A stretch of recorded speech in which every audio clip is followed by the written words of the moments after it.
नया साल 2026 शुरू होने के बाद सबसे बड़ा सवाल है कि 2026 का पहला चंद्र ग्रहण कब दिखने वाला है। साल 2026 का पहला चंद्र ग्रहण मार्च में लगेगा।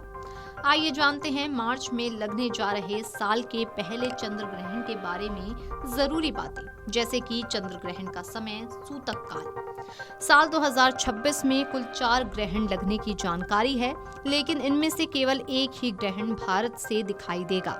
ये साल का पहला चंद्र ग्रहण होगा और खास बात यह है कि ये होलिका दहन यानी कि छोटी होली के दिन लगेगा। भारत में दिखने वाले इस ग्रहण का धार्मिक दृष्टि से सूतक काल भी मान्य रहेगा।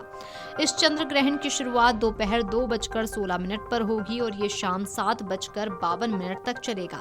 ऐसे में ये ग्रहण न सिर्फ खगोलीय दृष्टि से बल्कि धार्मिक और सांस्कृतिक रूप से भी विशेष महत्व रखता है। चलिए अब जानते हैं कि ये ग्रहण किस तारीख को लग रहा है और इसका जीवन पर क्या असर हो सकता है। आपको बताते चलें कि 2026 में कुल 4 ग्रहण लगने वाले हैं, लेकिन इनमें से केवल एक ही ग्रहण भारत में दिखाई देगा और ये साल का पहला चंद्र ग्रहण होगा। भारत में दिखाई देने के कारण इसका सूतक काल भी मान्य रहेगा। इस ग्रहण की शुरुआत दोपहर 2:16 पर होगी और ये शाम 7:52 तक चलने वाला है। साल 2026 का पहला चंद्र ग्रहण 3 मार्च मंगलवार को लग रहा है। ग्रहण का मुख्य दृश्य शाम 6:26 से 6:46 तक दिखाई देगा। वहीं उपछाया में चंद्रमा का पहला स्पर्श दोपहर 2:16 पर होगा और प्रछाया में पहला स्पर्श 3:21 पर होगा। ग्रहण का प्रछाया में अंतिम स्पर्श 6:46 पर होगा और उपछाया का अंतिम स्पर्श 7:52 तक रहने वाला है।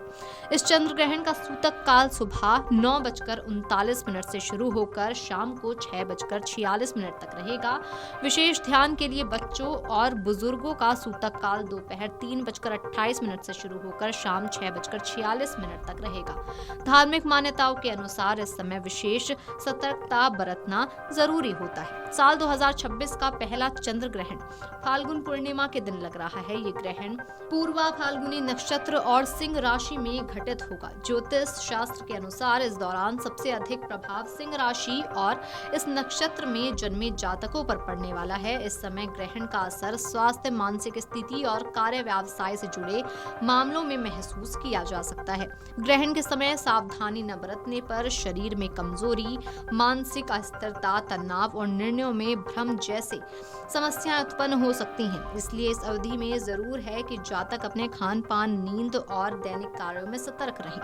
किसी भी नए काम की शुरुआत, बड़े निवेश या स्वास्थ्य संबंधी महत्वपूर्ण निर्णय ग्रहण काल में टालना उचित रहेगा। इसके अलावा इस समय ध्यान, साधना और धार्मिक कार्य करने से नकारात्मक प्रभाव कम किए जा सकते हैं और मन में शांति बनी रह सकती है। वीडियो डेस्क अमरुजाला.com। अगर आप ये वीडियो YouTube पर देख रहे हैं तो हमारे चैनल को सब्सक्राइब कर बेल आइकन दबाएं और Facebook पर देख रहे हैं तो हमारे पेज को लाइक करें।